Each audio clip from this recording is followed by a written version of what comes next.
voudrais sincèrement remercier le président de la République, son Excellence, M. Félix Antoine Tshisekedi Tshilombo, parce que d'abord c'est le premier fan de notre équipe nationale. Et il apporte pas seulement le soutien matériel à notre équipe, il apporte le soutien moral.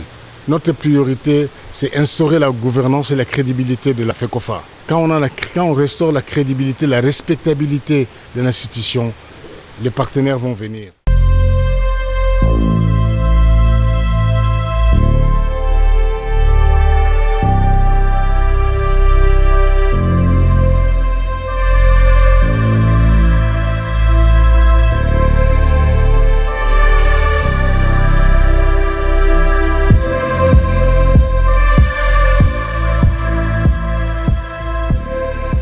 Nous avons 4 priorités que j'ai déjà citées. Un des points les plus importants, c'est utiliser nos provinces comme de levier de développement du football.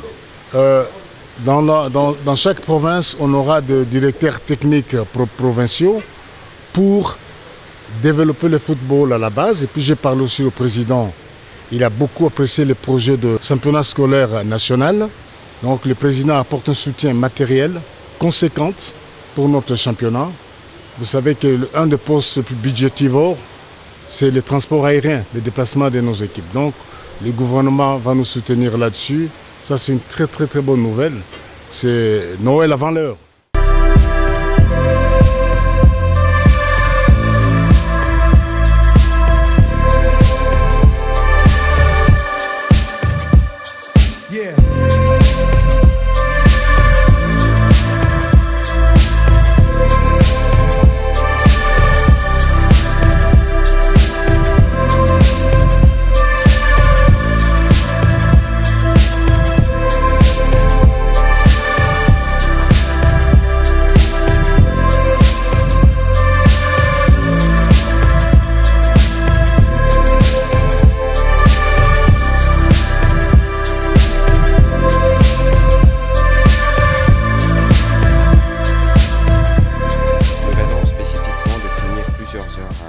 De travail avec le président de la République qui portait principalement sur la riposte contre l'épidémie d'Ebola Bundibugyo.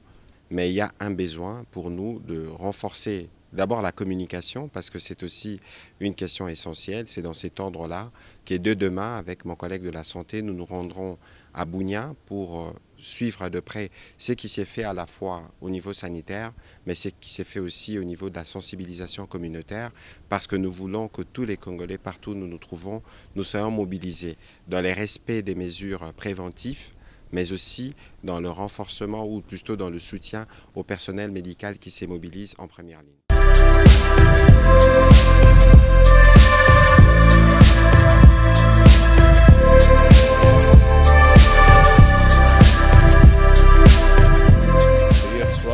Zéro cas en dehors de 3 provinces dont on a parlé, c'est-à-dire l'Ituri, le Nord Kivu et le Sud Kivu. À Kinshasa, il y avait 0 cas, je l'ai dit encore hier. Cependant, de manière générale, nous sommes dans une phase ascendante de l'épidémie. Rappelez-vous que nous avons déclaré cette épidémie le 15.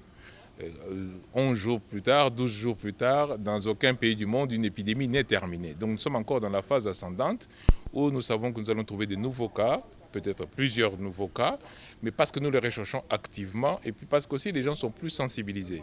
Aussi bien la communauté que les professionnels de santé, maintenant ils sont plus sensibilisés, ils nous signalent tous les cas. Et donc nous sommes dans cette phase ascendante où nous communiquons sur la réalité des chiffres.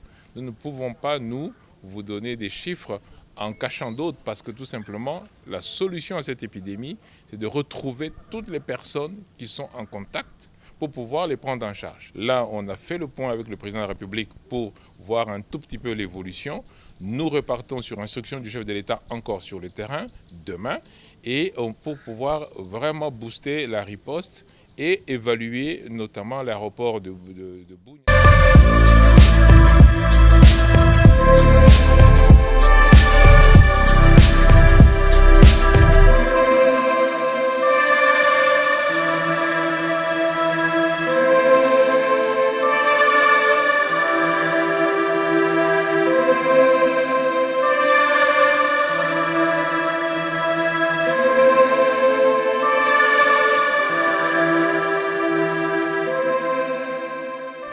l'occasion pour moi de dire la RDC a une vision, a un plan bien ficelé.